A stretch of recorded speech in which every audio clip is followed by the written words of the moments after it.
Queria pedir aos irmãos que abram a escritura no livro de Joel.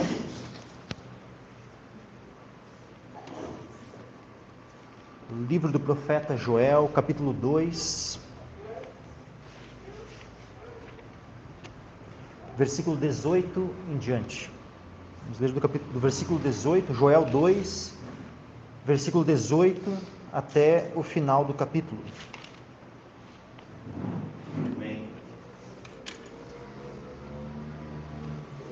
E diz assim: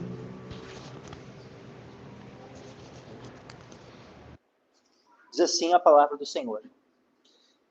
Então o Senhor se mostrou zeloso da sua terra e compadeceu-se do seu povo.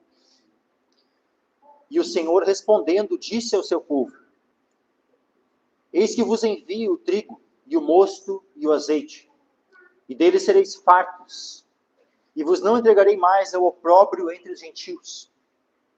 Mas removerei para longe de vós o exército do norte, e lançá-lo-ei em uma terra seca e deserta, a sua frente para o mar oriental e a sua retaguarda para o mar ocidental. E subirá o seu mau cheiro, e subirá a sua podridão, porque fez grandes coisas. Não temas, ó terra, regozija-te e alegra-te, porque o Senhor fez grandes coisas. Não temais, animais do campo, porque os pastos do deserto reverdecerão, porque o arvoredo dará o seu fruto, a vide e a figueira darão a sua força. E vós, filhos de Sião, regozijai-vos e alegrai-vos no Senhor vosso Deus, porque ele vos dará em justa medida a chuva temporã. Fará descer a chuva no primeiro mês, a temporã e a serôdia. E as eiras se encherão de trigo, e os lagares transbordarão de mosto e de azeite. E restituir-vos-ei os anos que comeu o gafanhoto e a locusta, e o pulgão e a lagarta, o meu grande exército que enviei contra vós. E comereis abundantemente, e vos fartareis, e louvareis o nome do Senhor vosso Deus, que procedeu para convosco maravilhosamente.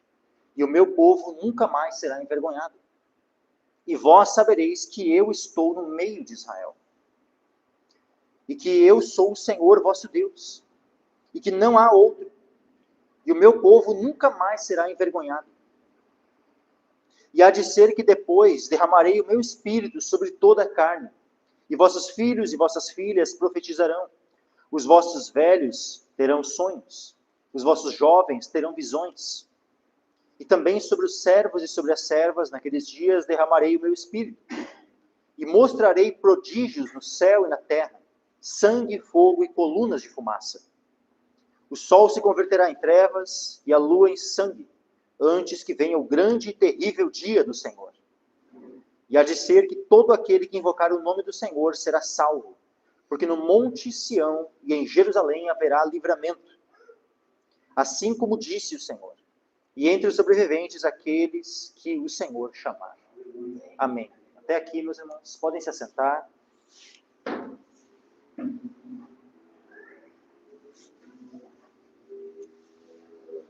Então, continuando hoje a exposição do livro do profeta Joel.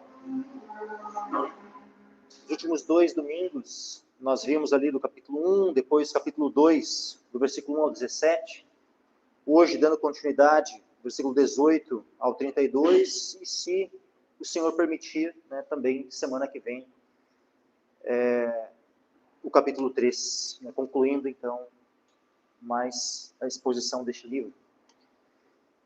Versículo 18 diz assim: Então o Senhor se mostrou zeloso da sua terra e compadeceu-se do seu povo. Vejam, o Senhor se compadeceu do seu povo. O que estava acontecendo com o seu povo? O seu povo aqui, nesse contexto, né, nessa época do profeta Joel, como nós vimos nas últimas 2 pregações, eles estavam passando por uma situação terrível. Eles estavam sofrendo muitos danos pelo juízo de Deus, por aquilo que o Senhor havia permitido, né, que sobreviesse sobre eles, especialmente, né, uma seca terrível e uma praga de gafanhotos, né, como nós vemos ali, não apenas gafanhotos, né, como Joel capítulo 1, versículo 4, né, diz assim: O que ficou da lagarta, o gafanhoto comeu. O que ficou do gafanhoto, a locusta comeu. O que ficou da locusta, o pulgão comeu. Então havia, né, várias pragas, né, pelo menos 4 pragas diferentes, né, de insetos, né, de larvas ali que estavam danificando todas as plantações. Os cereais, as árvores frutíferas, tudo estava sendo destruído por essas pragas. E não apenas isso, né, juntamente com essas pragas, ainda era um período que sobreveio uma seca muito grande. Então, o povo de Israel aqui estava passando uma necessidade tremenda, a ponto que eles não tinham nem o necessário para a sua própria subsistência e também, consequentemente, não tinham, né, como dar dízimos e ofertas, né, e como a gente já viu aqui em alguns textos. Né, por exemplo, lá em Joel capítulo 1, versículo 9, né, foi cortada a oferta de alimentos e a libação da casa do Senhor. Então, eles não havia o suficiente nem para que fosse levada, né, a oferta de alimentos e a libação até a casa do Senhor. Isso depois é repetido, né, os sacerdotes, né, aliás, aqui diz, os sacerdotes e ministros do Senhor estão entristecidos. Posteriormente, no versículo 13, Joel 1,13, vai dizer: Cingi-vos e lamentai-vos, sacerdotes, gemei, ministros do altar. Entrai e passai a noite vestidos de saco, ministros do meu Deus, porque a oferta de alimentos e a libação foram cortadas da casa de vosso Deus. E nós já vimos que, então, o povo é chamado ao quê? Ao arrependimento. O povo é chamado a se converter de todo o coração ao seu Deus. Lá em Joel, capítulo 2, versículo 12 em diante, nos é dito: ainda assim, agora mesmo, diz o Senhor, convertei-vos a mim de todo o vosso coração. E isso com jejuns, e com choro, e com pranto. Então, quando existe, né, esses juízos, quando existe falta de tudo, o que se pode fazer? Adiantaria o povo aqui de Israel começar a murmurar, como já haviam feito no passado? Lembra quando eles estavam lá no deserto? Que Deus havia tirado o povo do Egito? E aí eles estavam lá no meio do deserto. Muitas vezes, né, havia uma certa escassez ali. O que acontecia? O povo começava a fazer o quê? Eles começavam a jejuar, a chorar e orar, né, todo mundo prostrado, orando ao Senhor e clamando. Era isso que o povo de Israel fazia quando estava lá no deserto? Ou eles começavam a murmurar? Eles começavam a murmurar. E o que vinha quando eles começavam a murmurar? Teve um período ali que Deus mandou, inclusive, serpentes ardentes, né? Então, além de eles não terem aquilo que eles, né, do qual eles estavam reclamando, ainda Deus mandava, né, juízos por causa da murmuração. Adiantaria, então, o povo aqui em Joel murmurar? Não adiantaria murmurar. Mas agora, o que adiantaria eles fazerem? Aquilo que eles são chamados aqui. Deus, né, ministra ao profeta Joel para que ele chamasse o povo, né, ao quê? A se converter ao Senhor de todo o coração. Com jejuns, com choro, com pranto. Derramar a alma na presença do Senhor. É isso que vai fazer, né, com que a situação mudasse. E aplicando a nós, né, a mesma coisa. Está passando, né, um período terrível no nosso país. O que pode fazer com que a situação mude? Ou qualquer pessoa, qualquer irmão que esteja passando por qualquer situação na sua própria vida. O que vai fazer com que a situação mude? Se converter ao Senhor de todo o coração. Isso com jejuns, choro e pranto. Aí diz assim, ó, rasgai o vosso coração e não as vossas vestes, e convertei-vos ao Senhor vosso Deus, porque Ele é misericordioso, compassivo e tardio em irar-se, e grande em benignidade, e se arrepende do mal.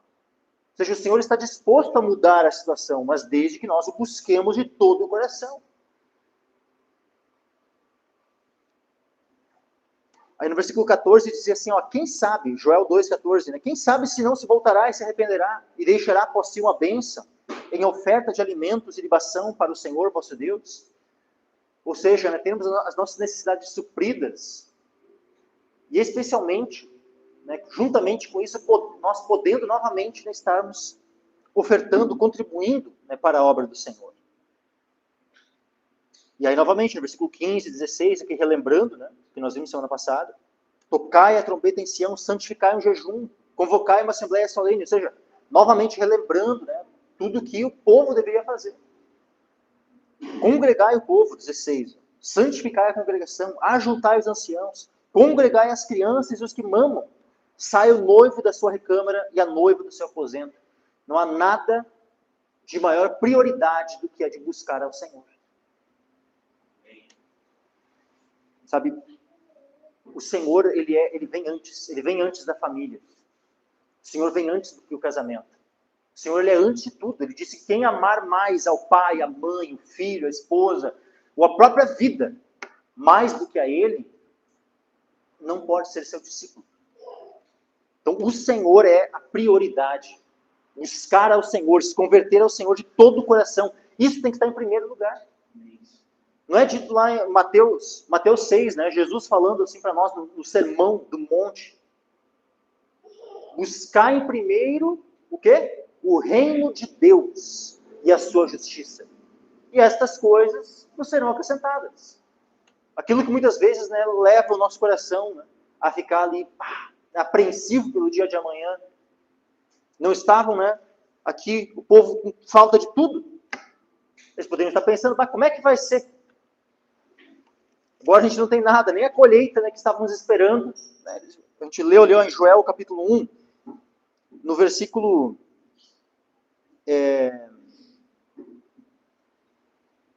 17, né? As sementes apodreceram debaixo dos seus torrões, os celeiros foram assolados, os armazéns derrubados, porque se secou o trigo.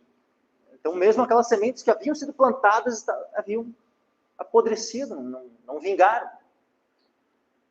E eles poderiam estar preocupados, com certeza estavam, né, com o dia de amanhã, mas o Senhor, ele é algo ok, tranquilo, é normal diante de Deus estarmos, né, preocupados, ansiosos, inquietos pelo dia de amanhã?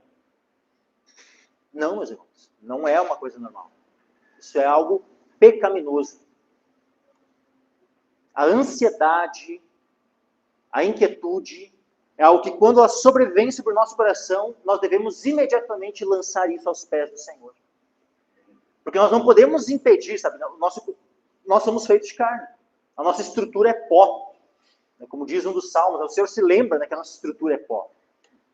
O Senhor sabe que a gente não é de ferro, que nós não somos ali uma rocha, né, inabalável. O Senhor sabe que nós não somos isso. O Senhor Jesus é. Por isso que nós devemos estar fundamentados nele. Mas agora, isso não implica que, pelo fato de a nossa estrutura ser pó, que nós estamos desculpados da ansiedade, da inquietude. Porque quando ela vem sobre o nosso coração, nós devemos imediatamente ter um movimento, que é o movimento de buscar ao Senhor, de entregar isso aos pés do Senhor. O Senhor não tem cuidado de nós? Nós não estamos vivos aqui? Por que nós estamos vivos aqui? Porque o Senhor é quem nos está dando o ar para nós respirarmos. O Senhor é quem nos está dando a força, a vitalidade para continuarmos vivos. Se o Espírito do Senhor, simplesmente, né, era só um instalar, era só Deus simplesmente remover o seu Espírito, e toda a criação pereceria. Deus, ele não apenas é o Criador de todas as coisas, meus irmãos. Vejam, nós não somos deístas. O deísmo, né, ele até aceita a possibilidade de um Criador, né, que teria criado tudo lá no princípio, mas que ele teria deixado, uma vez criada, né, todas as coisas, Deus teria, tipo assim, abandonado a sua criação, né, no automático, né? Só que isso é uma mentira diabólica. O nosso Deus não é um Deus conforme o padrão deísta, que abandonou a sua criação. Deus, ele tanto é o Criador, como ele é o sustentador da sua criação. A criação só continua a existir porque Deus continua a sustentar. Hebreus, capítulo 1, versículo 3, diz assim, ó. Aliás, versículo 2 e 3. Fala aqui do Filho, né? O Filho, a quem constituiu o herdeiro de tudo, por quem fez também o mundo. Então o Pai fez o mundo por meio de quem? Do Filho. Versículo 3, o qual, ou seja, o Filho, né, o qual, sendo o resplendor da sua glória, ou seja, sendo o resplendor da glória do Pai, e a expressa imagem da sua pessoa, e sustentando todas as coisas pela palavra do seu poder, ou seja, Jesus, ele sustenta todas as coisas pela palavra do seu poder, havendo feito por si mesmo a purificação dos nossos pecados, assentou-se à destra da majestade nas alturas. Então, o nosso Deus, ele é o Criador, ele é o sustentador de todas as coisas. E o Senhor lhe pede o quê? Que nós não estejamos inquietos. 1 Pedro, capítulo 5, versículo 6 e 7. Humilhai-vos, pois, debaixo da potente mão de Deus, para que a seu tempo vos exalte, lançando sobre ele toda a vossa ansiedade, porque ele tem cuidado de vós. Veja, nós devemos lançar as nossas ansiedades diante do Senhor. Nós devemos nos humilhar debaixo da potente mão de Deus, para que ele a seu tempo nos exalte. Lançar sobre ele a nossa ansiedade, porque ele tem cuidado de nós. Lá em Filipenses,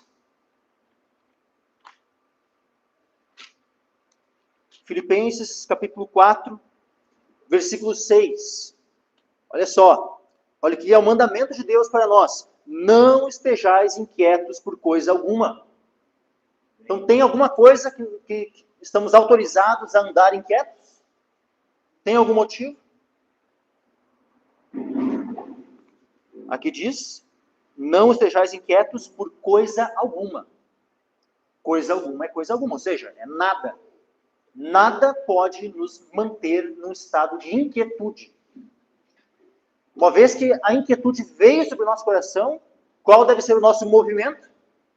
Nosso movimento é o seguinte, ó, é o que vem aqui na sequência. Não estejais inquietos por coisa alguma, antes as vossas petições, ou seja, as nossas orações, nossos pedidos ao Senhor, antes as vossas petições sejam em tudo conhecidas diante de Deus pela oração e súplica, com ação de graças. Então nós vamos orar, nós vamos suplicar ao Senhor. Isso implica, né, a súplica implica uma disposição humilde, que está em plena concordância com o que nós lemos lá em 1 Pedro, né, de nos humilharmos debaixo da poderosa mão de Deus. E isso já com ação de graças. Não é com murmuração, sabe? Não é com aquele, tipo assim, é com ação de graças, não é reclamando, né? Não é tipo assim, orando, né, a Deus, mas tipo assim, naquela disposição, tipo, como que brigando com Deus, assim, né? Não, vamos com calma. Tu vai suplicar diante de Deus. Tu vai clamar ao Senhor numa disposição humilde, se humilhando perante a mão dele. E sendo agradecido. Experimenta fazer isso, sabe? Agradece já ao Senhor de antemão. Porque muitas vezes nós podemos agradecer, né, quando alcançamos aquilo que nós pedimos ao Senhor. E isso é bom. É bom, nós devemos agradecer quando nós alcançamos aquilo que pedimos ao Senhor.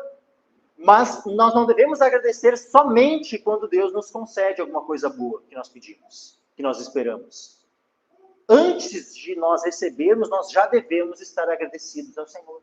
Nós já devemos agradecer. Olha só, sejam em tudo conhecidos diante de Deus, pela oração e súplica, com ação de graças. Então, a ação de graças ela não é só quando a resposta for alcançada. A ação de graças já é de antemão. É quando tu já está ali orando ao Senhor, tu, pela fé, crendo que Deus ele está cuidando de ti, que Deus está te ouvindo, que Deus te ama, então tu já vai agradecer ao Senhor. E diz assim, ó, e a paz de Deus, que excede todo entendimento, guardará os vossos corações e os vossos pensamentos em Cristo Jesus. Como é que nós vamos ter a paz de Deus guardando os nossos corações, os nossos pensamentos? Como é que essa paz que excede todo entendimento, né, vai poder ser um muro à nossa volta, nos guardando, nos protegendo, se nós não buscarmos ao Senhor em oração?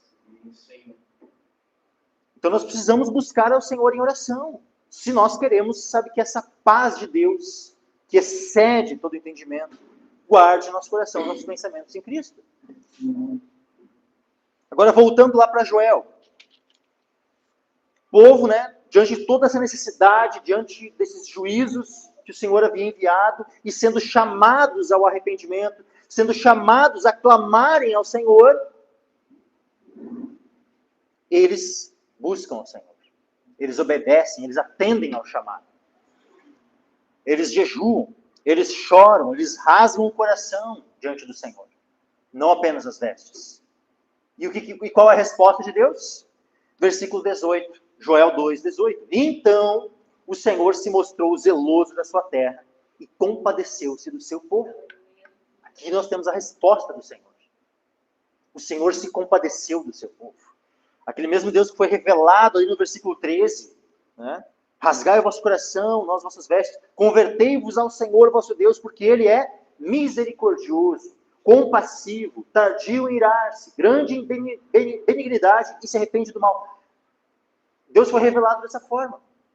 Isso despertou a fé do povo de Deus para buscar a Deus, confiando na revelação de quem Deus é. E Deus se demonstrou exatamente assim.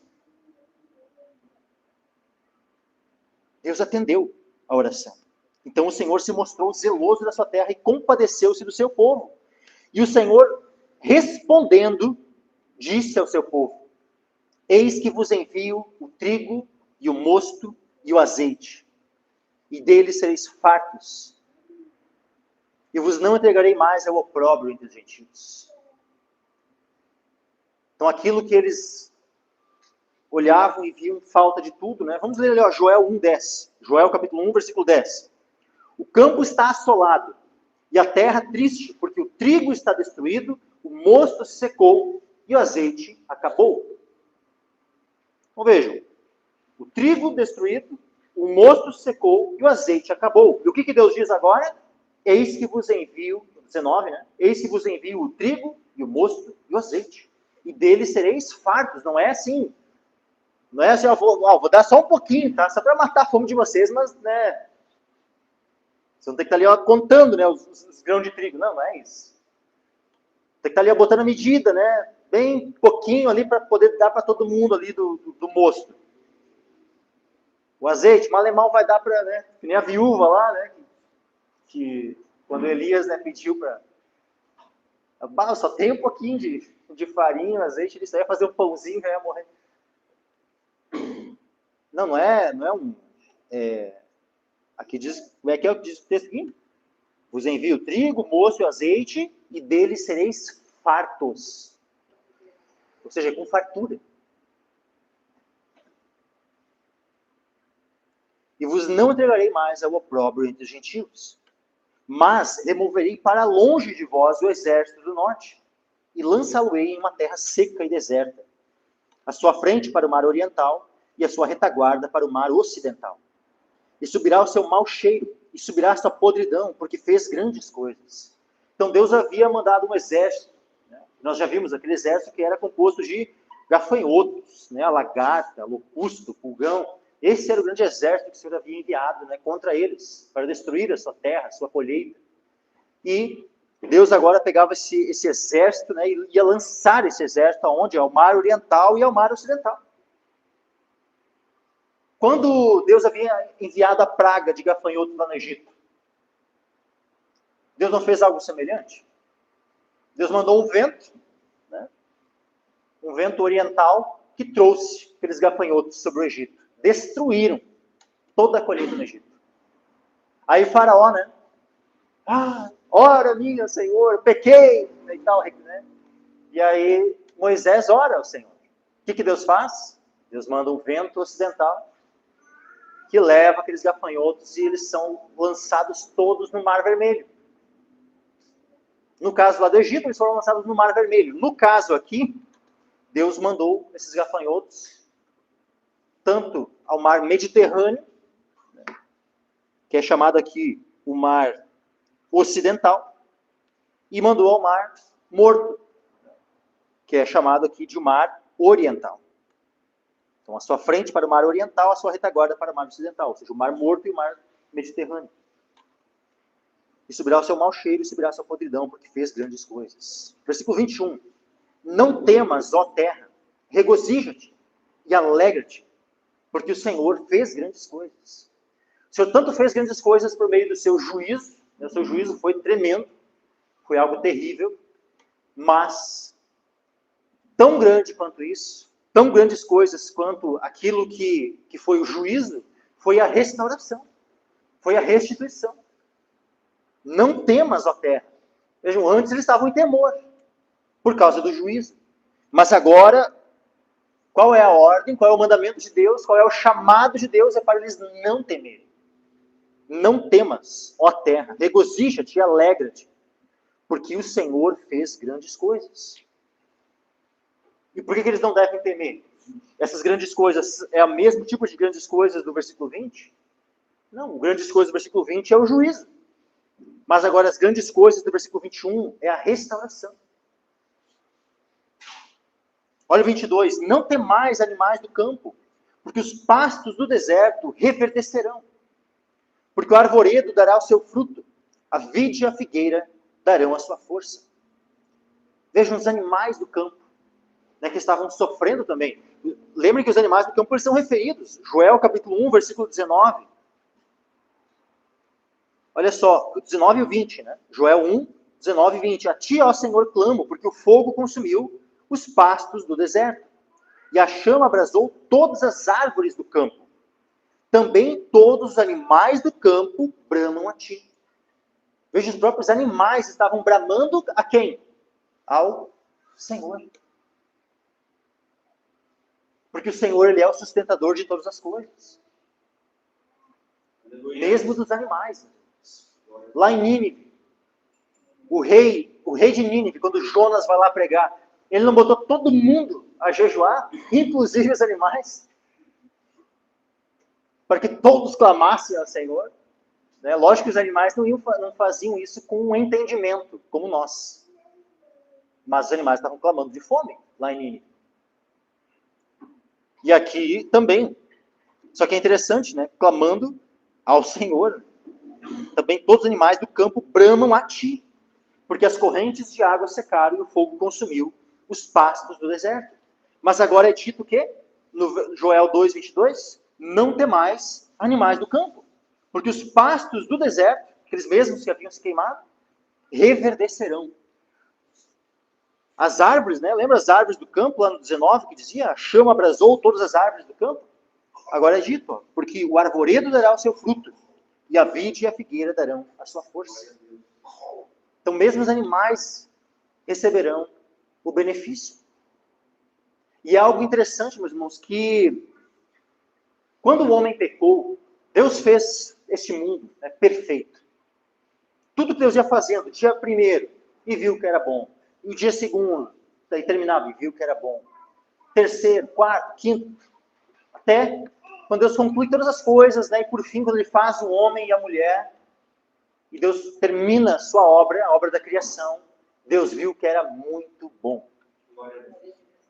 Só que esse homem que foi criado, ele recebeu um mandamento, que não era para comer da árvore do conhecimento do bem e do mal, que estava no meio do jardim. Poderia comer de todas as árvores.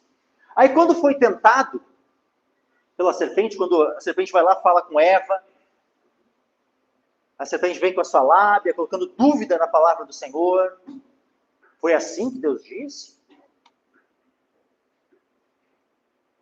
Tomem cuidado com qualquer vídeo, qualquer pessoa, né, que tente lançar a palavra de Deus em descrédito, que tente colocar dúvidas na palavra de Deus. Porque essa é a estratégia de sempre. Essa é a estratégia desde o princípio. E Satanás, ele nunca abandonou essa estratégia. E ele continua usando dessa mesma estratégia até os dias de hoje. Muitas vezes lançando mão das próprias palavras que Deus disse e distorcendo essas palavras. Ou colocando dúvidas nessas palavras ou dando a elas um sentido diferente do que de fato é o sentido intencionado por Deus. Então tomem cuidado com essas artimanhas de Satanás. Aí o que acontece? Eva dá ouvidos à serpente, é enganada pela serpente. O homem também, ao receber o fruto da mulher, come. Ambos desobedecem a Deus. se rebelam contra Deus e caem. Só que o pecado de Adão, ele não afeta apenas a si mesmo. O pecado de Adão afeta também a sua descendência. Por isso que todos já nascem pecadores, todos já nascem com uma natureza pecaminosa.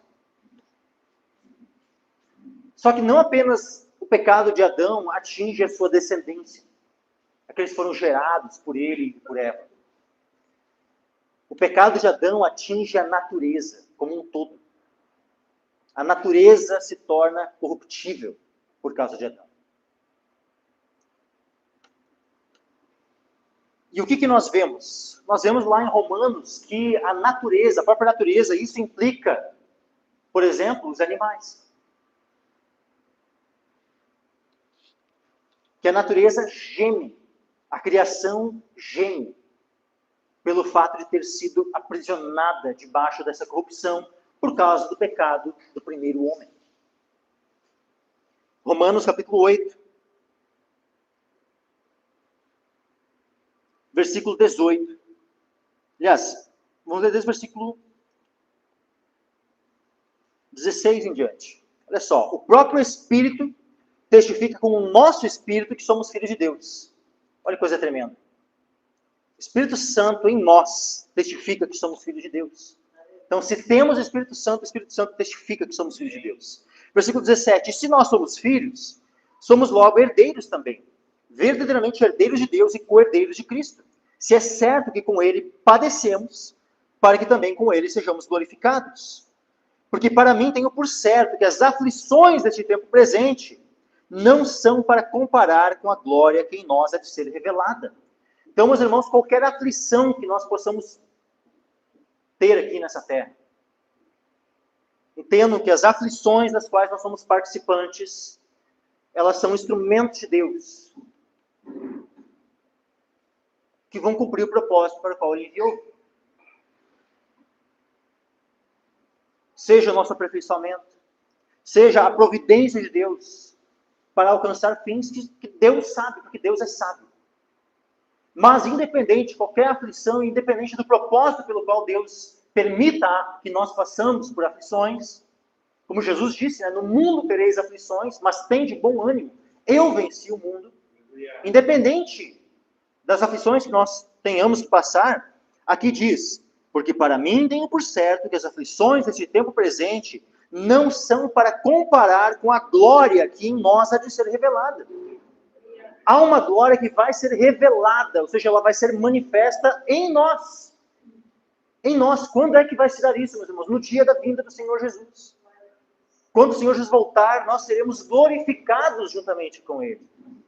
Por isso que é uma glória que vai se manifestar em nós, que vai se revelar em nós. Não são para comparar com a glória que em nós há de ser revelada. Versículo 19. Porque a ardente expectação da criatura. E aqui podemos também entender a criação. Porque a mesma palavra, no grego, aqui pode ser traduzido como criatura ou como criação. Porque a ardente expectação da criatura, né, da criação, espera a manifestação dos filhos de Deus. Por que a expectação da criação, ela aguarda a manifestação dos filhos de Deus? Qual é a manifestação dos filhos de Deus? É quando o Senhor Jesus voltar e todos os filhos de Deus serão, os mortos, né, serão ressuscitados em corpos glorificados. Os filhos de Deus vivos serão transformados e terão seus corpos também glorificados. E todos serão reunidos, todos os filhos de Deus nesse dia serão reunidos para o encontro com o Senhor dos ares. E imediatamente nós desceremos a essa terra para governar sobre este mundo por 1000 anos, o período do milênio, descrito lá em Apocalipse, capítulo 20. E o que vai acontecer com a terra, então? A terra vai ser renovada. E a terra que até então estava presa debaixo da corrupção, vai ser liberta da corrupção, do cativeiro que estava. Por isso que a criação aguarda. A criação espera a manifestação dos filhos de Deus. Ou seja, o dia em que a glória de Cristo vai ser revelada, vai ser manifesta em nós. Que é o dia da segunda vinda do Senhor Jesus. Diz assim, ó, versículo 20. Por que então também que a criação está nessa expectativa? Versículo 20, porque a criação ficou sujeita à vaidade, não por sua vontade, mas por causa do que a sujeitou. Na esperança de que também a mesma criatura, ou seja, a mesma criação, será libertada da servidão da corrupção para a liberdade da glória dos filhos de Deus. Quando é que vai se dar isso? Quando é que a criação vai ser liberta para a liberdade da glória dos filhos de Deus? Na segunda vinda de Cristo. Ali se inicia, né, podemos dizer assim, né, porque de fato o estado final, né, de libertação plena é após o juízo final. Mas ali na vinda de Jesus, isso tudo já se inicia, sabe? Essa liberdade, né? Não apenas para nós, mas para a própria natureza, para a própria criação de Deus. Versículo 22. Porque sabemos que toda a criação geme e está juntamente com dores de parto até agora. E não só ela, mas nós mesmos, que temos as primícias do Espírito, também gememos em nós mesmos, esperando a adoção, a saber, a redenção do nosso corpo, que vai se dar quando? Na segunda vinda de Jesus Cristo. Então vejam como a própria criação, né, os animais, a natureza, gemem, clamam, aguardam. Há uma expectativa para o dia da vinda do Senhor Jesus. Por isso que o próprio texto em Joel, voltando aqui para Joel, capítulo 2, 22, né, direciona a palavra, inclusive, para os animais. Não que eles pudessem entender, né, diretamente, sim, tipo, racionalmente, né, porque, afinal, os animais são irracionais. Mas, por mais que os animais são irracionais, os animais sentem. Não temais. Olha só. Não temais. Os animais têm temor. Eles temem. Não temais, animais do campo, porque os pastos do deserto reverdecerão, porque o arvoredo dará o seu fruto, a vide e a figueira darão a sua força. 23. E vós, os filhos de Sião, regozijai-vos e alegrai-vos no Senhor vosso Deus, porque ele vos dará em justa medida a chuva temporã. Fará descer a chuva no primeiro mês, a temporã e a serôdia. E as eiras se encherão de trigo, e os lagares transbordarão de mosto e de azeite. E restituir-vos-ei os anos que comeu o gafanhoto, a locusta e o pulgão e a lagarta, meu grande exército que enviei contra vós. Então, tudo aquilo que o Senhor havia enviado, né, aquele exército que havia destruído a terra, Deus estava agora restituindo aquele estado de antes, aquela fartura que havia antes daquele juízo. As eiras se enchendo de trigo, os lagares transbordando de mosto e de azeite. Vejam, olha só, as eiras se enchendo. Os lagares transbordando de mosto e de azeite. Coisa tremenda, né? Demonstrando exatamente a fartura. Qual é o caminho para que haja a fartura? Qual é o caminho para que haja a restituição? É o caminho do arrependimento. É o caminho da conversão. É o caminho de buscar ao Senhor com todo o coração. É o caminho de buscar a Deus. Buscar ao reino de Deus e a sua justiça em primeiro lugar. Esse é o caminho. É o caminho de não inverter as coisas. De não buscar primeiro as coisas. De não buscar primeiro o dinheiro. De não buscar primeiro os bens materiais. De não buscar primeiro, sabe, qualquer outra coisa. Ah, vou buscar primeiro a minha saúde. Eu vou buscar primeiro, né... Vou focar primeiro na minha família, no meu casamento. Né? Que nem aqueles que com aquela conversinha assim. Ah, eu não vou no culto hoje porque eu estou precisando cuidar da minha família. E, tipo, eu vou ficar em casa assistindo um filminho com a minha esposa aqui, né, os meus filhos. E daí, né, porque eu preciso ter um tempo, né, com a minha família. Não tinha, né? Desde o domingo, das 6 da manhã, que podia acordar, né? Até às 6 da tarde, ele podia ficar 12 horas, né, cuidando da família. Não, esse tempo não serve. Né, o que vai ser o tempo precioso para eu poder estar tendo um tempo de qualidade com a minha família é aquelas 2 horinhas lá do culto no final da noite de domingo. É uma baita de hipocrisia, assim, olha, e como eu tenho visto pastores, né, falarem essas bobagens. Por favor, assim, olha, me irrita, assim, de uma forma que... Meu Deus. Mas, continuando aqui.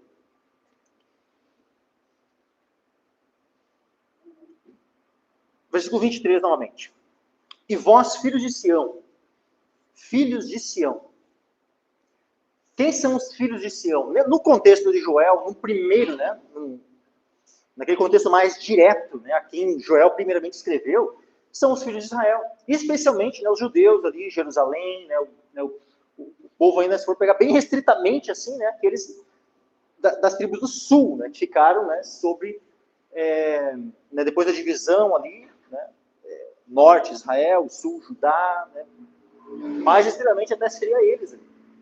Só que, como a gente tem visto, o livro de Joel ele não foi, é uma profecia que ela não é restrita somente àquele tempo.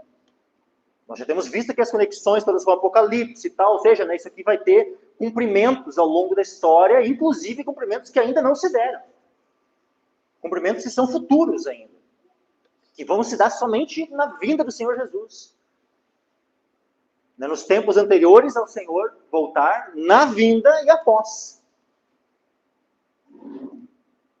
Então, de maneira mais ampla, quem são os filhos de Sião? É todo o povo de Deus. Esses são os filhos de Sião. Nós somos os filhos de Sião. E eu posso provar isso, por exemplo, com a linguagem que é usada no Novo Testamento, para nos descrever. Abram comigo em Hebreus, capítulo 12. Hebreus, capítulo 12.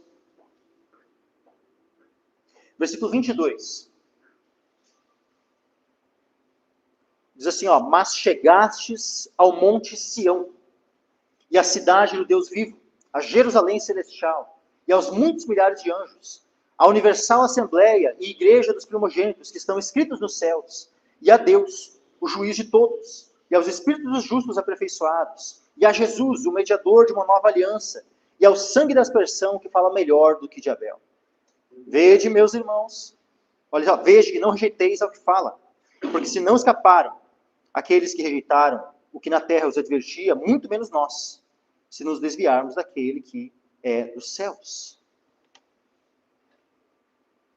Então, está falando de quem esse texto aqui? E vinculando, olha só como é que iniciou, né? Mas chegastes ao monte Sião.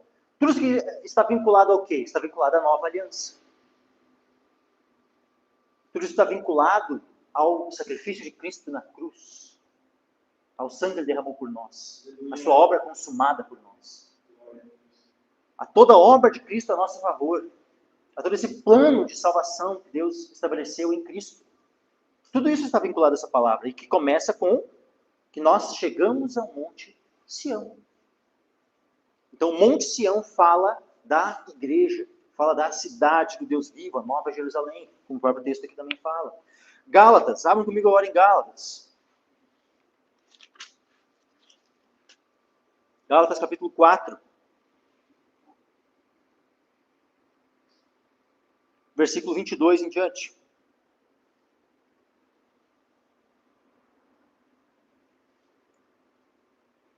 Porque está escrito que, Gálatas 4, versículo 22 em diante. Porque está escrito que Abraão teve 2 filhos, um da escrava e outro da livre. Todavia, o que era da escrava nasceu segundo a carne, mas o que era da livre, por promessa. O que se entende por alegoria, porque estas são 2 alianças, uma do monte Sinai, gerando filhos para a servidão, que é Agar. Ora, esta Agar é Sinai, o monte da Arábia, que corresponde a Jerusalém, que agora existe, pois é escrava com seus filhos. Mas olha só que interessante o versículo 26 em diante, que está falando da igreja. Mas a Jerusalém que é de cima é livre, a qual é mãe de todos nós. Porque está escrito, alegre-te, estéril, que não dás à luz. Esforça-te e clama, tu que não estás de parto. Porque os filhos da solitária são mais do que os da que tem marido. Mas nós, irmãos, somos filhos da promessa, como Isaque. Mas como então aquele que era gerado segundo a carne perseguia o que era segundo o Espírito, assim também é agora. Mas, que diz a Escritura? Lança fora a escrava e seu filho, porque de modo algum o filho da escrava herdará com o filho da livre. De maneira que, irmãos, somos filhos não da escrava, mas da livre. Vejam, diz que nós somos filhos da Jerusalém que é de cima, ou seja, a Nova Jerusalém. Diz ali que a Jerusalém que é escrava está vinculada a qual monte? ao Monte Sinai. Só que, o que o texto disse ali, um pouquinho antes? Que haviam duas alianças no versículo 24. O que se entende por alegoria, porque essas são duas alianças. Duas alianças. A velha aliança está vinculada a qual monte? Ao Monte Sinai. Mas a nova aliança está vinculada a qual monte? A nova aliança está vinculada ao Monte Sião. Ao Monte Sião. Mesmo, né? Ou seja, por quê? Porque está vinculada a Nova Jerusalém, e Nova Jerusalém está vinculada ao Monte Sião. Por isso que quando fala em Joel, capítulo 23, capítulo 2, versículo 23, e vós, filhos de Sião, ele está falando também conosco, com a igreja do Senhor, com o povo de Deus, todo o povo de Deus. E vós, filhos de Sião, regozijai-vos e alegrai-vos no Senhor. Então o povo de Deus não é chamado para ser um povo triste. Se alguém acha, né, que os crentes, né, são um povo triste, é porque não conhecem a verdadeira alegria. Não há alegria maior que a alegria da salvação, meus irmãos. O reino de Deus é dito em Romanos, capítulo 14, que o reino de Deus não é comida nem bebida, mas é justiça, paz e alegria no Espírito Santo. E um dos frutos, né, aliás, uma das características do fruto do Espírito é alegria. Alegria. Então nós somos chamados, né, lá em Filipenses, quantas vezes há a ordem para nós nos regozijarmos? Nos regozijarmos. E aqui é dito, regozijai-vos e alegrai-vos no Senhor, vosso Deus, porque Ele vos dará em justa medida a chuva temporã, fará descer a chuva no primeiro mês, a temporã e a serôdia. E agora, meus irmãos, especialmente trazendo essa amplitude maior sobre o entendimento da profecia, eu quero falar de algumas questões aqui.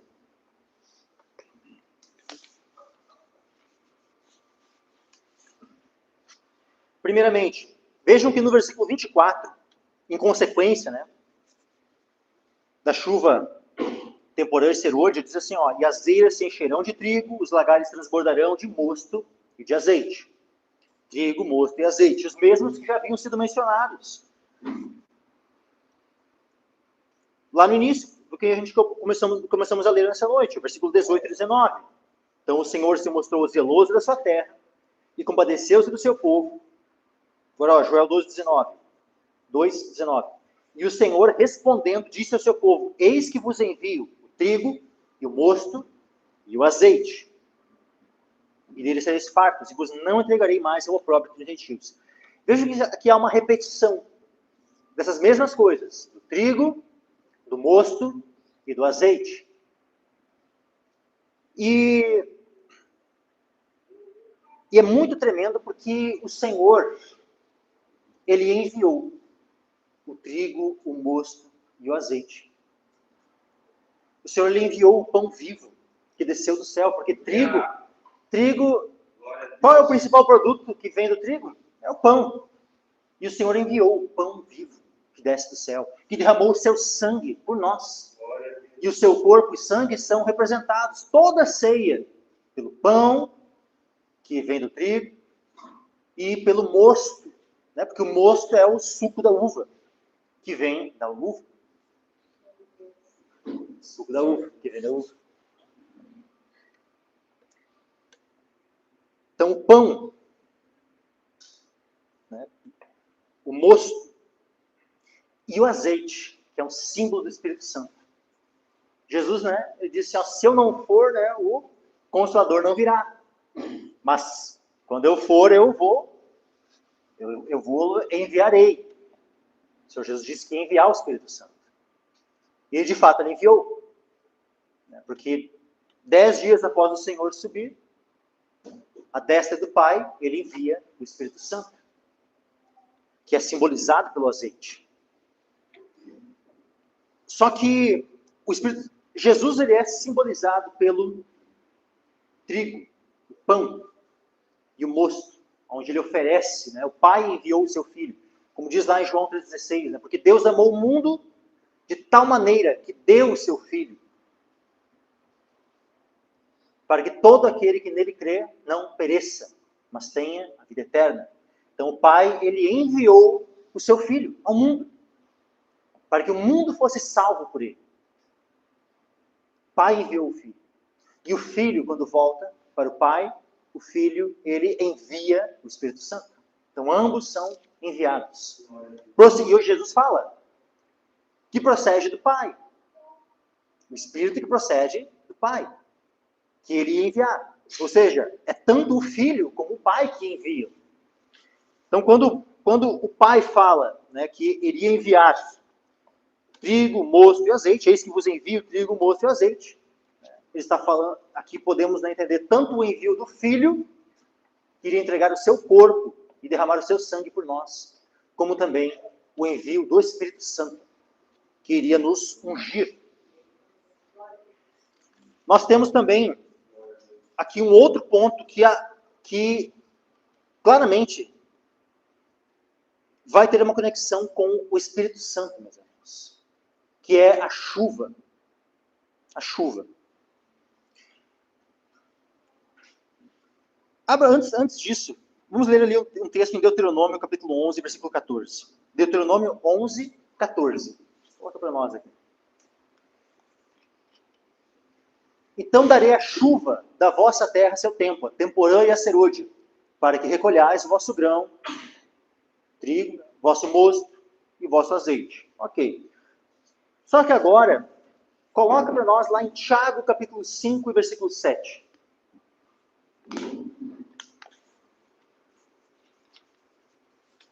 Olha só. Sede, pois, irmãos, pacientes até a vinda do Senhor. Eis que o lavrador espera o precioso fruto da terra, aguardando-o com paciência, até que receba a chuva temporã e serôdia. Ele está vinculando isso aqui. Vejam, ele está fazendo toda essa comparação com o lavrador, esperando, né, sendo paciente, esperando o precioso fruto da terra, aguardando com paciência, até que receba a chuva temporã e serôdia. Mas ele está falando isso em que contexto? No contexto de aguardar o quê? A vinda do Senhor. Vejam, ó, sede, pois, irmãos, pacientes. Sede, pois, irmãos, o quê? Pacientes. Até o quê? Até a vinda do Senhor. Eis que o lavrador espera com paciência, né? Esperar implica paciência. Espera o precioso fruto da terra, aguardando-o com paciência, até que receba a chuva temporã e serôdia. Vamos ver a continuação aqui. Sede vós também pacientes, fortalecei os vossos corações, porque já é a vinda do Senhor, está próxima, novamente, né? Assim que ele terminou de falar ali a comparação, ele novamente fala da vinda do Senhor. Ou seja, essa fala dele, de chuva temporã e serôdia, tem conexão com a vinda do Senhor. E a vinda do Senhor é a colheita, que é justamente quando o Senhor virá e vai fazer a colheita. Quando a colheita vai estar pronta. Isso é após o quê? A chuva temporã e após a chuva serôdia. Então, existe a necessidade da chuva temporã e da serôdia para que então a colheita possa ser feita. Voltando ali no 7, a chuva temporã. Até que receba a chuva temporã. Ao que nós podemos relacionar a chuva temporã, meus irmãos? A chuva temporã, sabe quando é que ela se deu? A chuva temporã são as primeiras chuvas. E a chuva temporã ela está relacionada ao Pentecostes, meus irmãos. Ou seja, quando os discípulos, né, eles são chamados a aguardarem na cidade até que do alto fossem revestidos de poder. E aí, então, eles recebem a chuva temporã. O Espírito Santo é derramado sobre eles, como chuva. Como essa chuva temporã. Aquela chuva, né, que dá início. E aí, tanto é que naquele mesmo dia há uma colheita farta já de 3.000 almas. E aí se inicia, né, as missões, começa, né, primeiro em Jerusalém, depois na Judéia, que é justamente, né, aquilo que Jesus falou. O que Jesus disse lá em Atos, capítulo 1, versículo 8? Atos 1:8. Mas recebereis o poder do Espírito Santo que há de vir sobre vós, e ser-me-eis testemunhas, tanto em Jerusalém, como em toda a Judéia e Samaria, e até os confins da terra. O que Jesus disse que é necessário, que vai acontecer? O que vai acontecer antes de ele voltar? Acho que, se eu não me engano, é Mateus 24. Posso ter errado o versículo, mas... Não é 24. É um pouquinho antes. Deixa eu ver aqui.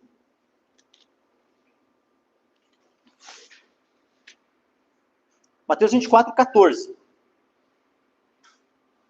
E este evangelho do reino será pregado em todo o mundo, em testemunho a todas as nações, e então virá o fim. Como é que o evangelho do reino vai poder ser pregado em todas as nações? É da mesma forma como ele iniciou a pregação. Ou seja, é debaixo da unção do Espírito Santo. É movidos, sabe, com o poder, com o revestimento do alto.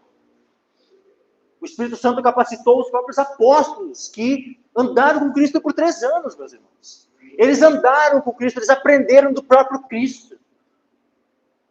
Eles tiveram intimidade com o Senhor Jesus. Eles viram as coisas todas, eles contemplaram com seus próprios olhos. Alguns deles viram o Senhor crucificado. Todos eles viram o Senhor ressurreto. E mesmo assim, o Senhor Jesus disse: esperem até que do alto sejais revestidos de poder. E ele disse o quê? Lá em Atos 1:8? Ser-me-eis testemunhas. E só, recebereis o poder do Espírito Santo, que há de vir sobre vós, e ser-me-eis testemunhas, tanto em Jerusalém, como em toda a Judéia e Samaria, até os confins da terra. Então, eles foram capacitados pelo Espírito Santo a serem testemunhas em Jerusalém, Judéia, Samaria e até os confins da terra. E debaixo dessa chuva temporã, essa chuva inicial. Só que para que aquilo que Jesus disse em Mateus 24:14, de o evangelho ser pregado em testemunho a todas as nações, e então virá o fim, será que daí não vai precisar dessa capacitação do Espírito Santo? Será que daí não é necessário daí as últimas chuvas? É óbvio, meus irmãos, que sim, nós precisamos das últimas chuvas, a chuva serôdia, para que o evangelho seja pregado aos 4 cantos da terra, em testemunho a todas as nações, para que então venha o fim. Então o Senhor, ele vai mandar, assim como ele já mandou as primeiras chuvas, a chuva temporã, o Senhor vai mandar. Nós precisamos aguardar e pedir ao Senhor, rogar ao Senhor para que o Senhor mande essa chuva final, a chuva serôdia. Por isso que existem até algumas, né, tem até denominações, né, com esse nome assim, né, igrejas, ministérios, assim, né, chuva serôdia e tal. Não é em vão, meus irmãos. Não estou nem entrando no mérito sabe, de doutrinas que tal denominação tenha. Tá? Não, se é certo, se é errado, não estou entrando no mérito. Mas vejam que é algo tão tremendo, sabe, a realidade dessas profecias, que nós precisamos aguardar, que isso levou, inclusive, alguns ministérios a adotarem, né, isso como um próprio nome para a sua denominação, para o seu ministério. Chuva serôdia.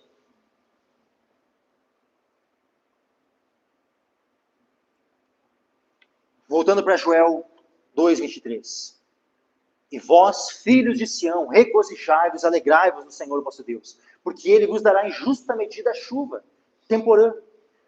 Fará descer a chuva no primeiro mês, a temporã e a serôdia. E as eiras se encherão de trigo, e os lagares transbordarão de mosto e azeite. Restituir-vos-ei os anos que o meu gafanhoto e locusta, o pulgão, a lagarta, o meu grande exército que enviei contra vós. Voltando agora lá para Tiago, capítulo 5, versículo 7. A chuva temporã e a serôdia. Sede, pois, irmãos, pacientes até a vinda do Senhor.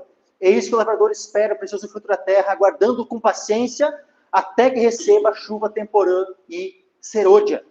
Ou seja, precisamos de paciência. Precisamos ser pacientes até a vinda do Senhor.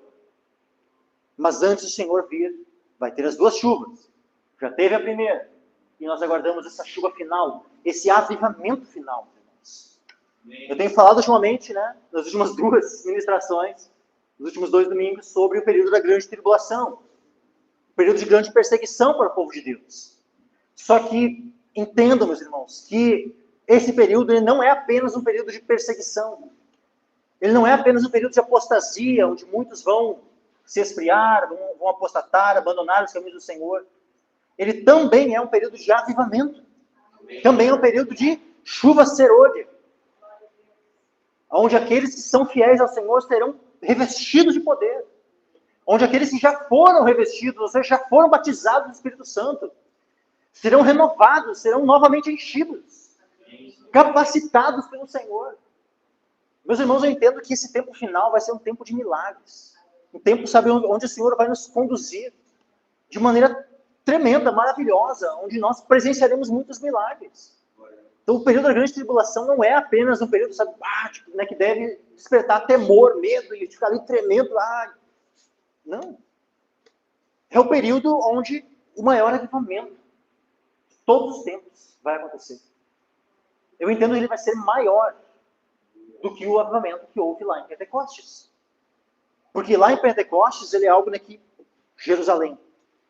Só que diferente, essa chuva serôdia que nós devemos aguardar é algo em todo o mundo. Porque a igreja já está.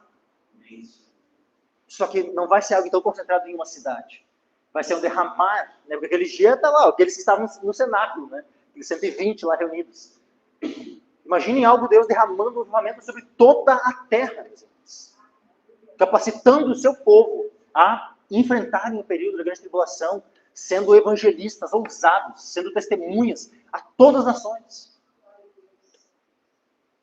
É isso, meus irmãos. Então, nós não seremos entregues simplesmente assim, né? Ó, se virem agora no período da grande tribulação, tal, como é que vocês... Né? Não. O Senhor vai estar conosco. Jesus não disse? O Senhor Jesus não disse quando ele... Né, ide por todo mundo, pregar o evangelho em todas as nações. Ou lá em Mateus 28, né? Ide, portanto, fazei discípulos de todas as nações, batizando-os em nome do Pai, do Filho e do Espírito Santo, ensinando-os a guardar todas as coisas que eu vos tenho mandado. Só que ele finaliza assim, ó, e eis que eu estou convosco até o fim do mundo. O Senhor não vai nos desamparar, meus irmãos. O período da grande tribulação não é um período onde o Senhor vai nos desamparar, pelo contrário. É o período onde nós enfrentaremos isso capacitados pelo Senhor. Revestidos pelo Espírito Santo, meus irmãos. Se algum de nós tiver que morrer nesse período, nós não iremos morrer ali, vão me matar. Não, a gente vai estar ali, pode tirar a vida, vamos ficar ali testemunhando. Aqueles que por Deus forem guardados durante todo o período, que Deus orientar para onde deverão fugir, não estarão ali perdidos, para onde é que eu tenho que ir agora, eu não sei para onde que eu vou. Não, o Espírito Santo vai te conduzir para onde tu tem que ir. O Espírito Santo vai te dar orientação. Aqueles que forem presos, aqueles que forem mortos, serão capacitados para enfrentar isso com coragem e não com medo. E aqueles que forem guardados e sustentados durante todo o período, serão sustentados miraculosamente em todos os sentidos. Tanto no aspecto material, como também no sentido de ser conduzido pelo Senhor. Elias não foi conduzido? Assim, vai lá para o ribeiro e tal. Lá já ordenei, né, corvos que vão te levar ao sustento. Elias não foi orientado pelo Senhor onde ele deveria ir, e o Senhor não proveu miraculosamente o sustento para ele. Quando a seca veio, o ribeiro se secou. E ele precisaria então ir para um outro local. Deus não deu a orientação, vai agora lá para Sarepta de Sidom. Já ordenei uma viúva que vai te sustentar e tal. A viúva nem sabia que Deus havia ordenado, mas Deus já havia ordenado. E quando ele chega lá, um pouquinho de farinha que ela tinha, um pouquinho de azeite, Deus multiplicou de maneira que todo o restante do período, e foram 3 anos e meio, meus irmãos, que é exatamente o mesmo período da grande tribulação. Durante todo esse período, Elias não foi sustentado? Miraculosamente, foi. Será que Deus não tem poder para fazer isso de novo? A gente estava ali cantando antes, né? Faz de novo. Isso não é só em relação a esse derramar do Espírito Santo. Isso também. Essa mesma chuva temporã que Deus mandou lá no início, que nós clamamos, faz de novo, estão pedindo agora essa chuva serôdia nos tempos do fim. Isso também é para os milagres, meus irmãos. Para o direcionamento. De maneira semelhante como Deus direcionou Elias, como Deus sustentou Elias, Deus vai fazer com o seu povo, meus irmãos, no período da grande tribulação. Por isso nós não precisamos ficar temendo e atemorizados, né, pelo que vai sobrevir ao mundo. Nós devemos confiar no Senhor e buscar ao Senhor em oração. Elias era um homem de oração. E por isso nós também, se queremos enfrentar esse tempo, não é só tipo assim, então tá, então vai ser assim, né, e daí continuar vivendo nossas vidas, né, de maneira só buscando as coisas deste mundo, e é trabalho, e é coisa. Não. Nós queremos enfrentar esse tempo, né, revestidos com o Espírito Santo, nós devemos estar em oração. Depois nós vamos ler o texto lá de Atos. Como é que em que disposição eles estavam quando foram batizados no Espírito Santo? Eles estavam lá, cada um nos seus afazeres, lá, preocupados consigo mesmos? Ou eles estavam buscando ao Senhor em oração? Aí diz assim, até que recebais a chuva temporal e serôdia. Continuando. Sede vós também pacientes, fortalecei os vossos corações, porque já a vinda do Senhor está próxima. Então, meus irmãos, se tem uma coisa que nós precisamos aprender, é a sermos pacientes. Pacientes. Nós estamos numa geração micro-ondas, não se fala muito disso. Uma geração que quer tudo para agora. Se não é agora, não é... desmaia. Nós não podemos ser essa geração, meus irmãos. Nós somos chamados a ser uma geração de homens e mulheres pacientes. Pacientes. Sede vós também pacientes. Vejam que o versículo anterior falou 2 vezes sobre pacientes. Volta ali no 7, Sede, pois, irmãos, pacientes até a vinda do Senhor. Depois aqui, o lavrador espera o precioso fruto da terra, aguardando com paciência. Paciência, meus irmãos. Sede vós também pacientes, fortaleceis nossos corações, porque já a vinda do Senhor está próxima. 9. Irmãos, não vos queixeis uns contra os outros, para que não sejais condenados. Eis que o juízo está à porta. Daqui a pouco o Senhor Jesus vem. Então, não estejamos nos queixando uns contra os outros. Que haja ações de graças em nossos lábios, não queixas, não murmurações. Eis que o juízo está à porta. Próximo, 10. Meus irmãos, tomai por exemplo de aflição e paciência. Paciência. Os profetas que falaram em nome do Senhor. Olha o próximo. Eis que temos por bem-aventurados que sofreram. Ouvistes qual foi a paciência de Jó. E vistes o fim que o Senhor lhe deu, porque o Senhor é muito misericordioso e piedoso. Mas, sobretudo, meus irmãos, aliás, até ali tá bom. Até aquele o versículo 11. Então nós precisamos o quê? Qual é a tônica aqui? Paciência, meus irmãos, até a vinda do Senhor. Precisamos de paciência. Que não sejamos dominados pela impaciência. Manda a impaciência embora. Manda a impaciência embora. Que tu seja despojado da impaciência. 26 e 27. E comereis abundantemente e vos fartareis. Joel 2, 26 em diante. Olha só. E comereis abundantemente e vos fartareis. E louvareis o nome do Senhor vosso Deus, que procedeu para convosco maravilhosamente. E o meu povo nunca mais será envergonhado. E vós sabereis que eu estou no meio de Israel, e que eu sou o Senhor vosso Deus, e que não há outro. E o meu povo nunca mais será envergonhado. Quando o Senhor Jesus voltar, após a vinda do Senhor Jesus, é que isso aqui, de fato, plenamente vai se cumprir. Depois do Senhor Jesus voltar, alguma vez mais o povo de Deus vai ser envergonhado? Não. Hoje, infelizmente, muitas vezes podem acontecer situações, e às vezes há escândalo, e às vezes há isso e aquilo, e os inimigos, né? Lembra quando Davi pecou? E aí o profeta vai lá e diz assim, porque tu deste, né, ocasião para que os inimigos do Senhor blasfemem. Então, muitas vezes, sabe, existem pecados no meio do povo de Deus, existem circunstâncias que levam, né, sabe, que trazem a vergonha. Mas depois que o Senhor Jesus voltar, o povo de Deus nunca mais será envergonhado.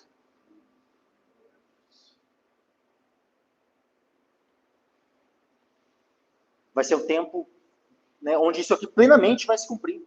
Nós comeremos abundantemente, nos fartaremos e louvaremos o nome do nosso Deus, do Senhor. Que coisa tremenda, né? O 27. Vós sabereis que eu estou no meio de Israel. O Senhor promete a sua presença em nosso meio. O Senhor vai estabelecer o seu tabernáculo. O Senhor vai morar conosco para sempre, meus irmãos. Lá em 1 Tessalonicenses capítulo 4, né, dito que quando nós seremos arrebatados por encontro com o Senhor nos ares, que nós estaremos para sempre com o Senhor. Aleluia. Para sempre. E é dito assim, ó, que vós sabereis que eu estou no meio de Israel, que eu sou o Senhor vosso Deus, e que não há outro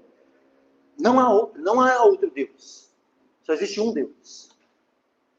Hoje, podem muitos, né, os homens deste mundo, perdidos, acharem que existem outros deuses, mas no dia em que o Senhor Jesus voltar, definitivamente, todos saberão que não existe outro Deus.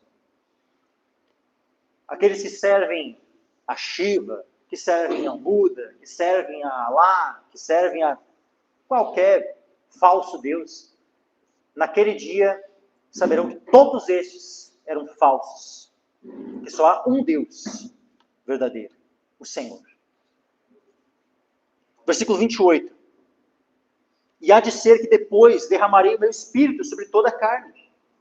E vossos filhos e vossas filhas profetizarão.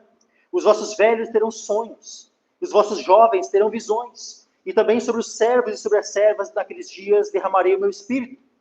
E mostrarei prodígios no céu e na terra, sangue, fogo e colunas de fumaça. O sol se converterá em trevas, a lua em sangue, antes que venha o grande e terrível dia do Senhor. E há de ser que todo aquele que invocar o nome do Senhor será salvo. Porque no monte Sião e em Jerusalém haverá livramento, assim como disse o Senhor, e entre os sobreviventes aqueles que o Senhor chamar. Esse trecho, meu irmão, esse texto tão tremendo, é algo que é citado por Pedro lá em Atos 2, como cumprimento do derramar do Espírito Santo, do batismo do Espírito Santo lá em Pentecostes. Então abram comigo lá em Atos capítulo 2.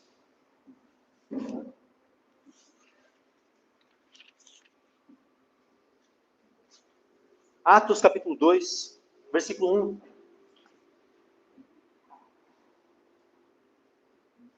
Aliás, vamos só ler um pouquinho antes, tá? Atos capítulo 1. Atos 1, versículo 5. Versículo 4. Atos 1, versículo 4. E estando com eles, determinou-lhes que não se ausentassem de Jerusalém, mas que esperassem a promessa do Pai. Que disse ele, de mim ouvistes. Porque, na verdade, João batizou com água, mas vós sereis batizados com o Espírito Santo não muito depois desses dias. Agora, versículo 8. Mas recebereis o poder do Espírito Santo, que há de vir sobre vós, e sereis testemunhas, tanto em Jerusalém, como em toda a Judéia e Samaria, e até aos confins da terra. Agora, vai para o versículo 14. Olha só, todos estes perseveravam unanimemente em oração. Lembra, olha essa palavra aqui. Unanimemente. Ou seja, havia uma concordância. Havia um só pensamento, um só coração em oração, buscando ao Senhor. Todos estes perseveravam unanimemente em oração e súplicas com as mulheres e Maria, mãe de Jesus, e com seus irmãos.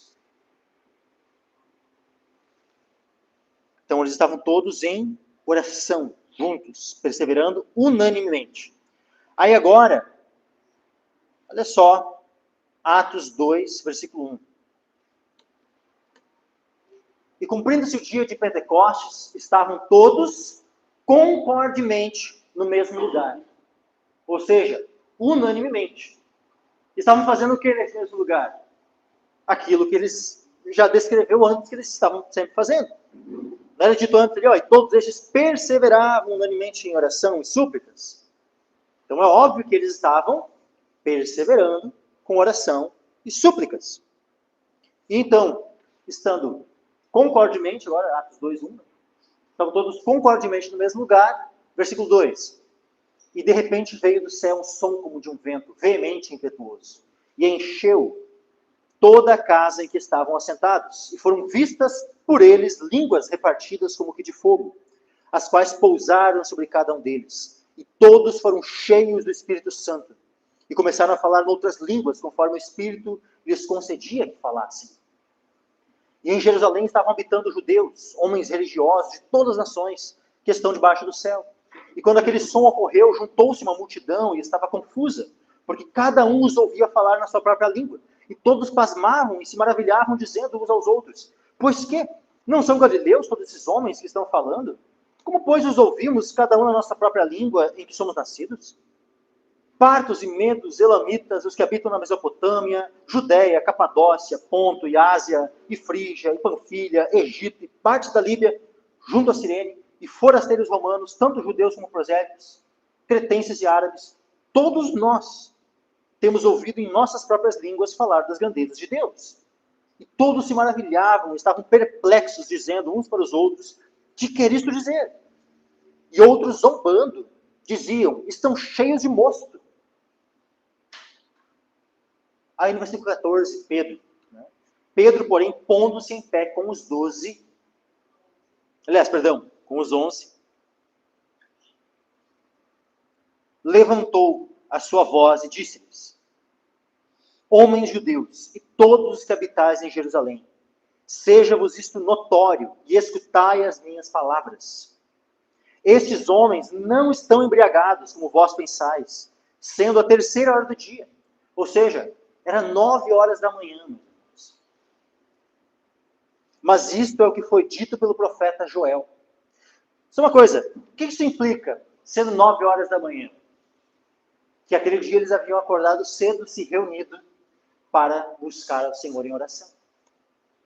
E às 9 horas da manhã, eles estavam até naquela hora ainda, buscando o Senhor juntos, concordemente, em oração. O Senhor derramou o seu Espírito Santo. Estes homens não estão embriagados, como vós pensais, sendo a 3ª hora do dia. 16. Mas isto é o que foi dito pelo profeta Joel. E nos últimos dias acontecerá, diz Deus, que do meu Espírito derramarei sobre toda a carne. E os vossos filhos e as vossas filhas profetizarão. Os vossos jovens terão visões. Os vossos velhos sonharão sonhos. E também do meu Espírito derramarei sobre os meus servos e sobre as minhas servas naqueles dias. E profetizarão. E farei aparecer prodígios em cima no céu e sinais embaixo na terra, sangue, fogo e vapor de fumo. O sol se converterá em trevas e a lua em sangue antes de chegar o grande e glorioso dia do Senhor. E acontecerá que todo aquele que invocar o nome do Senhor será salvo. E aí Pedro continua, pregando o evangelho, falando do que Jesus fez, ou seja, da sua morte, da sua ressurreição, da sua ascensão aos céus.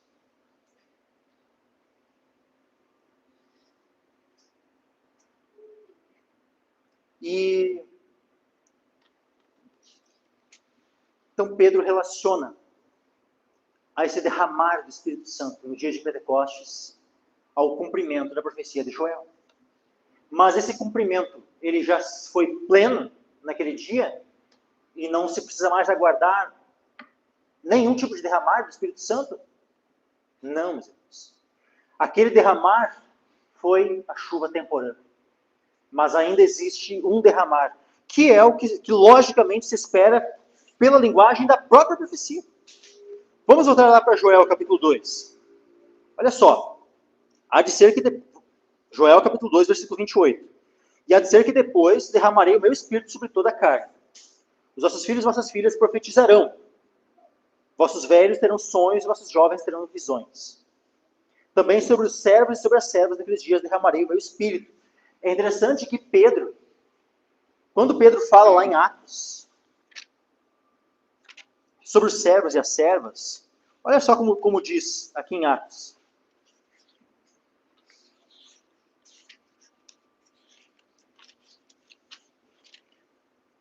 Atos 2:18. Também do meu espírito derramarei sobre os meus servos e sobre as minhas servas naqueles dias, e profetizarão.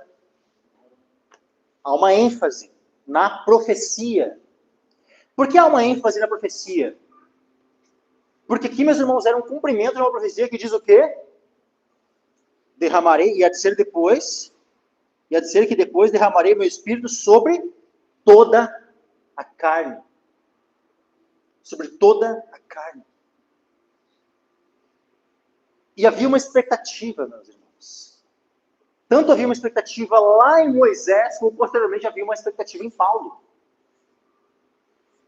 Abra comigo em Números, capítulo 11. Números, capítulo 11.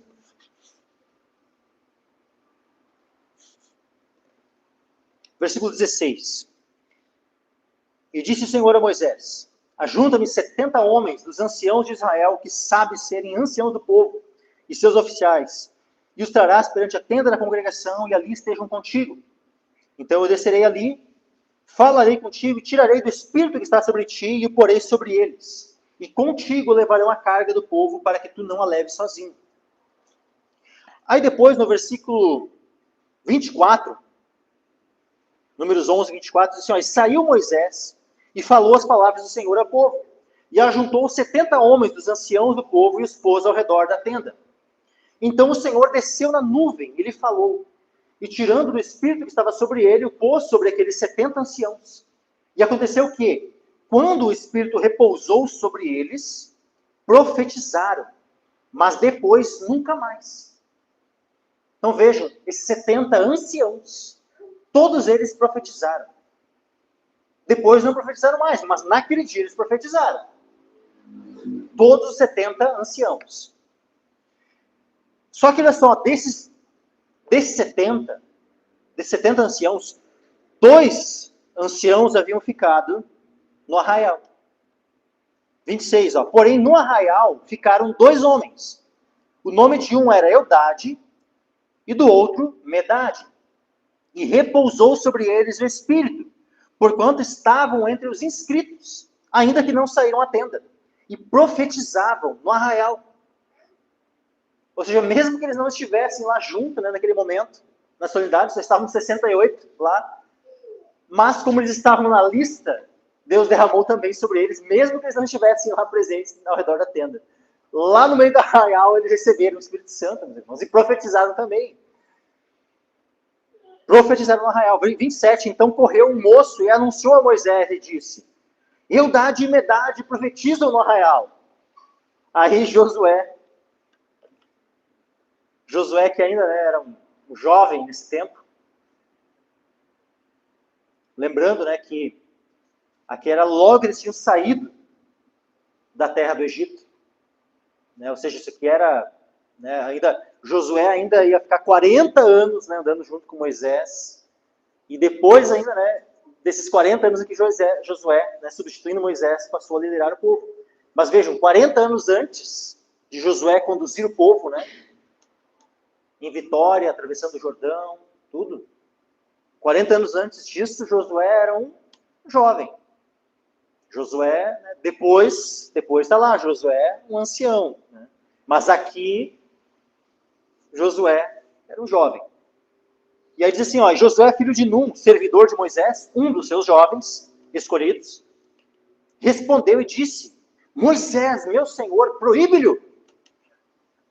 Proíbe, como é que pode esses homens aí estarem profetizando, esses anciãos, né, estarem profetizando? Porém, Moisés lhe disse, tens tu ciúmes por mim? Quem dera que todo o povo do Senhor fosse profeta, e que o Senhor pusesse o seu espírito sobre ele. Depois Moisés se recolheu ao arraial, ele e os anciãos de Israel. Quem dera que todo o povo do Senhor fosse profeta, e que o Senhor pusesse, ou seja, que o Senhor derramasse o seu espírito sobre ele. E aí Paulo, nesse mesmo espírito, Paulo fala em 1 Coríntios capítulo 14, o seguinte, 1 Coríntios 14, versículo 1 ao 5, diz Diz assim, ó, segui o amor e procurai com zelo os dons espirituais, mas principalmente o de profetizar. Porque o que fala em língua desconhecida não fala aos homens, senão a Deus. Porque ninguém o entende, e em espírito fala mistérios. Mas o que profetiza fala aos homens para edificação, exortação e consolação. O que fala em língua desconhecida edifica-se a si mesmo. Mas o que profetiza edifica a igreja. E eu quero que todos vós faleis em línguas. Vejam, não é que Paulo não queria que as pessoas falassem em línguas, ele queria que todos falassem em línguas. Que todos tivessem esse dom da parte do Senhor, para poderem se edificar. Mas, olha só, mas muito mais que profetizeis. Então, se ele queria que todos tivessem o dom de línguas, muito mais que todos profetizassem. Da mesma forma como Moisés. Quem dera que todo o povo de Deus fosse profeta. Vê que coisa tremenda. Todos serem revestidos com o poder do alto. Todos serem revestidos com o Espírito Santo. E capacitados com dons, dom de línguas, dom de profecia. Quem dera que todo o povo de Deus fosse capacitado dessa forma. Só que para isso nós precisamos buscar. Nós precisamos clamar ao Senhor. Vejam que Moisés, né, quem dera. Paulo já, né, eu quero que todos vós, mas ele diz, procurai com zelo. Ou seja, nós podemos procurar com zelo os dons espirituais. É o que diz no versículo 1. Segui o amor e procurai com zelo os dons espirituais, mas principalmente o de profetizar. E agora, voltando lá para Joel, há de ser que depois derramarei o meu espírito sobre toda a carne. Toda a carne. Assim como Moisés tinha aquela expectativa, né? Quem dera todo o povo do Senhor seja profeta. Pedro disse, ele cita, né, a profecia de Joel, e lembra que ele aplicou os servos e servos no final, profetizarão. Ou seja, houve uma ênfase nesse aspecto da profecia, do dom da profecia, o dom de profetizar.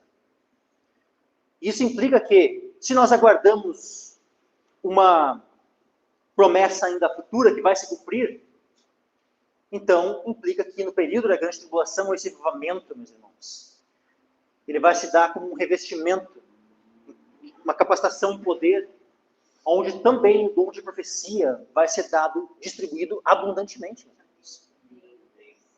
Por isso que nós vamos ser conduzidos de maneira semelhante como Elias. Tanto com ousadia, né, sem medo da morte, lá indo diante do rei, lá, né, pregando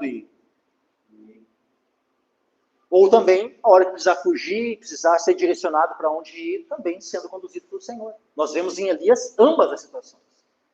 A ousadia para enfrentar e para, né, se colocar numa situação de risco, mas debaixo da orientação e capacitação do Senhor, mas também nós vemos em Elias, né, a orientação do Senhor para quando precisar fugir, para quando precisar ser guardado e escondido pelo Senhor. Voltando aqui para Joel, para nós concluirmos. E também sobre os servos e sobre as servas daqueles dias derramarei meu espírito, e mostrarei prodígios no céu e na terra, sangue, fogo e colunas de fumaça. O sol se converterá em trevas e a lua em sangue, antes que venha o grande e terrível dia do Senhor. Vejam então que toda essa profecia, ela já tem um cumprimento lá em Pentecostes, mas não está falando aqui do grande e terrível dia do Senhor. Tudo isso, né, relacionado a antes que venha o grande e terrível dia do Senhor. Nós não já vimos várias profecias e várias coisas relacionadas, tanto em Apocalipse e outros textos, vinculando esse grande e terrível dia do Senhor com a segunda vinda de Jesus e os eventos que antecedem e procedem? Então, por isso, meus irmãos, nós sim, devemos aguardar um cumprimento final e pleno dessa profecia. Inclusive, Elias, nós não vemos lá em Apocalipse uma das testemunhas? Elias, Moisés e Elias, os mesmos, né, que Deus já enviou lá no Monte da Transfiguração para falar com Jesus. Nós não vemos eles lá, as duas testemunhas lá em Apocalipse? Aqui em Malaquias, capítulo 4, é dito o seguinte, ó. Eis que eu... Malaquias 4, 5. eis que eu vos enviarei o profeta Elias, antes que venha o grande e terrível dia do Senhor. Então Deus não apenas vai derramar de um avivamento, né, vai derramar do seu espírito sobre toda a carne, mas ele também vai enviar o profeta Elias. O profeta Moisés virão nesse tempo. O sol se converterá em trevas, a lua em sangue. Nós já vimos aqui, né, as descrições lá em Apocalipse 6, o sexto selo, né, tem as trombetas, nós temos lá as taças, né, quando uma das taças é derramada, o reino da besta se transforma em trevas, né, ou seja, o sol se converterá em trevas, a lua em sangue, antes que venha o grande e terrível dia do Senhor. Só que, para nós finalizarmos agora o versículo 32, há de ser que todo aquele que invocar o nome do Senhor será salvo, porque no monte Sião e em Jerusalém haverá livramento, assim como disse o Senhor, e entre os sobreviventes aqueles que o Senhor chamar. Aqui, meus irmãos, nós temos dois aspectos. Há o aspecto futuro relacionado à vinda do Senhor, a grande tribulação, como diz aqui, entre os sobreviventes, né, aqueles que o Senhor chamar. Esse aqui é um aspecto, né, de aqueles que vão sobreviver ao período da grande tribulação. Mas nós temos aqui também, meus irmãos, esse aspecto salvífico. Essa palavra que é tão tremenda aqui que ela é citada por Paulo lá em Romanos 10. Romanos 10.